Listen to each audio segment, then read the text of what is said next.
Itoophiyaa mirga biyyattiin ulaa galaanaa argachuuf qabdu mirkaneessuudhaaf tattaaffii gochaa jiru cimsee akka itti fufu beeksise. Mootummaan hawaasni idil-addunyaa Itoophiyaan nagaa fi tasgabbii naannoo mirkaneessuu keessatti shoora qabdu akka hubatan waamicha dhiyeesse. Murteen mootummaa federaalaa kun kan ibsame marii manni maree nageenyaa biyyaalessaa roobii har'aa taa'ee hordofee waajjirri ministeera muummee ibsa baaseera. Firaa'ol Balaay dabalata qabdi.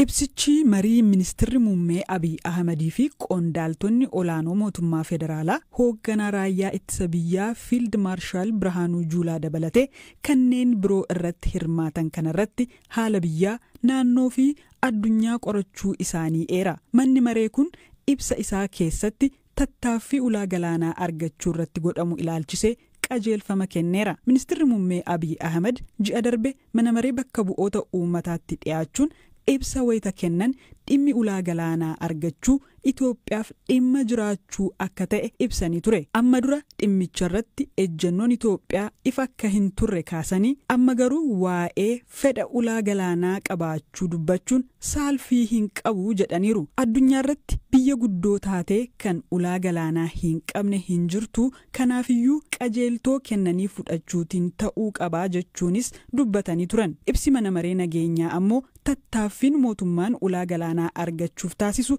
kaka'umsa ho'aa amma jiruun akka itti fufu qajeeltoo dandeessisu kaa'uu ibseera. Mirga Itoophiyaa ulaa galaanaa argachuu kabachiisuuf hojiin dippiloomaasii seera qabeessummaa fi adeemsa nagaa bu'uura godhachuun eegalame kaka'umsa ho'aa jiruun akka itti fufu qajeelfamni kaa'ameera jedha. Haala siyaasaa fi dinagdee amma jiruun Itoophiyaan birmadummaa imaammata ofii eegsisuun dantaashee kabachiisuun gahee irraa eegamu bahachaa jirti jedha ibsichi. Akkuma kanammoo hawaasni idila addunyaa gama nagaaf tasgabbii eegsisuun gahee Itoophiyaan naannichaa fi ardittii keessatti bahachaa turtee fi itti jirtu hubachuun deeggarsa godhuuf akka jabeessee itti fufu waamicha godheera. Immoo tibbana daandiin qilleensaa Itoophiyaa dhaabbata Archer Aviation jedhamu wajjiniin ta'uudhaan Itoophiyaatti sagantaa haaraa xiyyaarota elektirikiidhaan tajaajila taaksii kennan eegaluudhaaf waliigalteerra ga'eeti kan jiru. Dhimma kana ilaalchisuun waa'ee lakkoo galaanaa Balaay wajjiniin waa'ee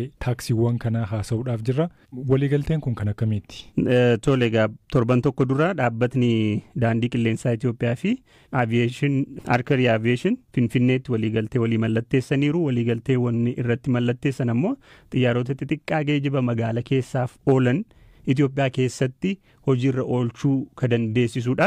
Akka ibsa dhaabbilee lamaan baasanitti waliigalteen kun haga doolaara miliyoona 30 baasaa. Akka waliigaltee kanaatti kaampaaniin aviyeeshinii US kun xiyyaarota xixiqqaa tajaajila geejjiba magaalaaf oolan hojjetee ogeeyyii balaliisan teeknishaanotaa fi injiinaroota waliin Itoophiyaatti erga. Xiyyaarotni xixiqqaan sagantaa yaalii kanaan daandiin qilleensaa Itoophiyaa argatu lakkoofsaan hagam akka ta'an ibsa isaanii keessatti wanti jedhame hin jiru. Garuu ammoo sooftiweeriiwwan appilikeeshiniiwwan tajaajila kanaaf oolan akkaataa tikkeetni itti muramuu fi wantoota kan dabalate dhaabbatichi ogeeyyii waliin gara Itoophiyaatti ni erga jechuudha. Dhaabbatni US kun piroojeektii xiyyaarota xixiqqaa kana Itoophiyaatti haa eegalu malee kaayyoon isaa inni guddaan naannicha keessatti balaliisuun walitti hidhamiinsa geejjibaa kana cimsuudha. Egaa dhaabbileen lamaan Finfinneetti waliigaltee kana kan walii mallatteessanii waliigalticha gama daandii qilleensaa Itoophiyaatiin kan mallatteessan hojii gaggeessaa dhaabbatichaa Obbo Masfin Xaasoodha. Waliigalteen kun sochii qilleensa keessa godhamu ammayyeessuuf nu gargaara. Nutis sana ammayyaawaa gochuudhaaf murannoo qabna jedhaniiru.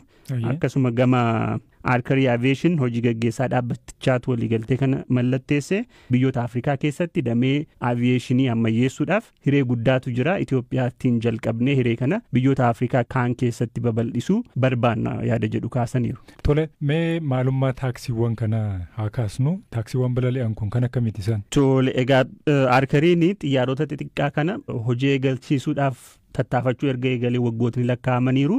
Amma Itoophiyaa wajjin waliigaltee mallatteessuu dura UAE keessatti Abu Dhaabiitti hojiin kun akka eegalamu waliigalteen mallattaa'eera. Gosti xiyyaarota akkamii akka garasitti hojii eegaluuf jedhanis wanti muraasni beekamu jira. Dhaabbatichi marsariitii isaa gubbaatti xiyyaarotni kun paayiletii tokkoo fi imaltoota 4 baachuu akka danda'an, paayiletiidhaan kan balali'an akka ta'an, guutummaan guutuutti elektirikiidhaan kan hojjetan akka ta'an ifa godheera. Kan amma dura nuti beeknu fakkeenyaaf xiyyaarota idileetiin akka beeknu miti kan isaan hojjetan kallattiidhaan bakka qubatanii jiranii asii olee ka'u gaafa qubachuudhaaf jedhanis kallattiidhaan asii gadee bu'anii qubachuu danda'u.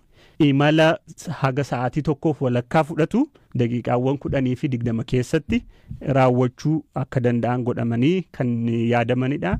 Takkaatti kiloogiraama 3,500 kan ta'u baachuu danda'u. Saffisni isaanii immoo sa'aatii tokkotti kiiloomeetira 240 daandii ta'u saffisaan deemuu danda'u jechaadha. Maaltu beeka si'achi tarii namni cidhallee ittiin dhaquu danda'a? Dhaabbatichi marsariitii isaa irratti wanti beeksise geejjibni magaalota keessatti konkolaataan godhamu kan yeroo qisaasu ta'aa jira balali'uu osoo danda'u yaada jedhudha. Kanaaf yeroo imalaa magaala keessatti godhamu xiqqeessuudha. Elektirikiidhaan waan hojjetaniif naannoo kan hin faalle akka ta'an gochuudha. Teknooloojiin kun hojiirra kan oolu yoo ta'e oduu gaariidha jechuu dandeenya. Mee gara bu'uuraalee kanaaf mijatanitti haa ceenu. Magaalaa Finfinneetti geejjiba kanaaf haalli mijate bu'uuraaleen misoomaa mijate jira. Deebi'ee immoo rakkoo geejjibaa magaalaa Finfinnee hagam hir'isuu danda'u isa jedhu akaasnu. Dhimma kana ilaalchisee daandiin qilleensaa Itoophiyaa yaada akka nuu kennu gaafanne deebii isaanii ammatti argachuu hin dandeenye. Kanaaf bu'uurri jira moo hin jiru yaada jedhu deebisuun rakkisaa ta'a.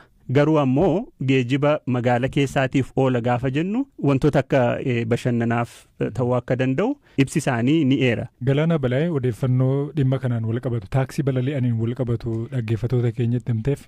Ameerikaa Doonaald Tiraamp roobii har'arraa eegalee meeshaalee chaayinaa irraa Ameerikaa seenuu irratti qaraxa dhibbeentaa 100 ol buusuudhaaf erga doorsanii booda waraanni daldalaa chaayinaa fi yuunaayitid isteet gidduutti daran hammaataa jira.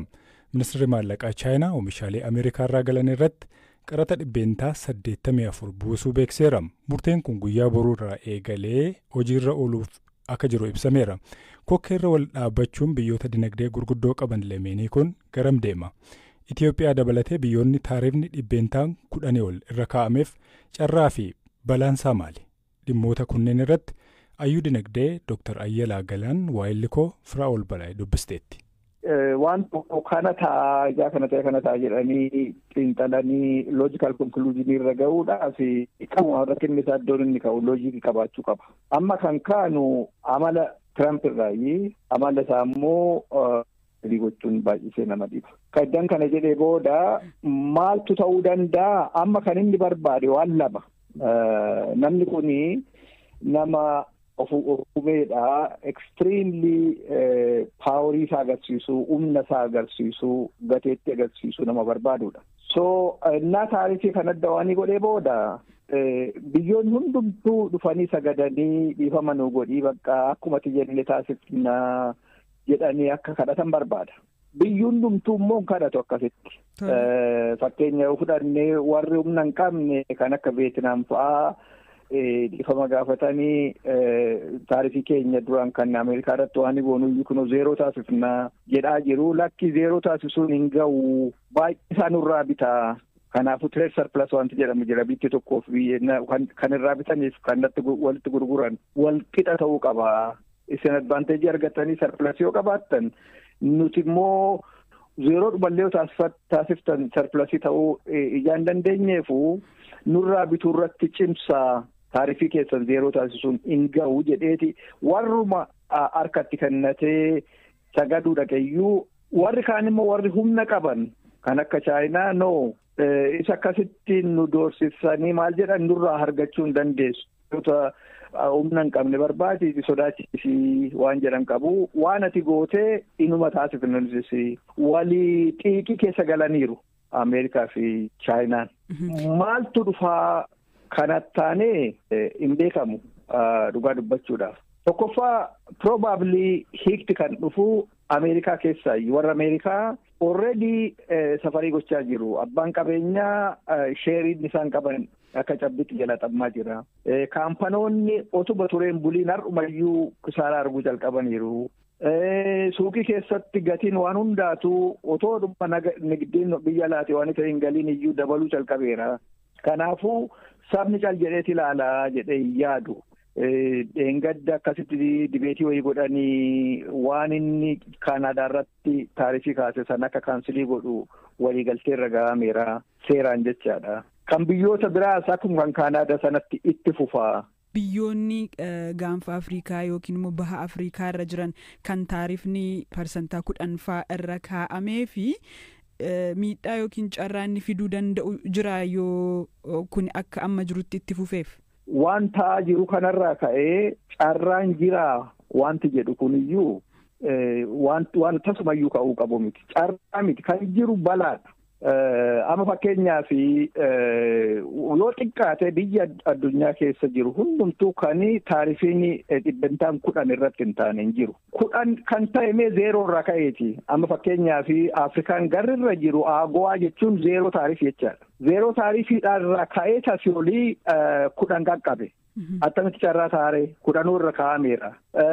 Baay'een biyya Afrikaa bitti hiyyeessi gabaa Ameerikaa humna dhabaniiti Ameerikaatti dhiyeessanii gurgurachuu dadhabaniiti akka Chaayinaa fa'itti baay'inaan oomishaan gabaa Ameerikaa kana cinqanii faayidaa argachuu dadhaban malee taarifii Ameerikaa miti durumayyuu kan biyyoota hiyyeeyyii Afrikaa keessa jiran kana kan akka rakkatan taasise. Lammata addunyaan kan waliin waltu ekspoortii gochuudhaan duwwaa miti. Impoortii sin gooti.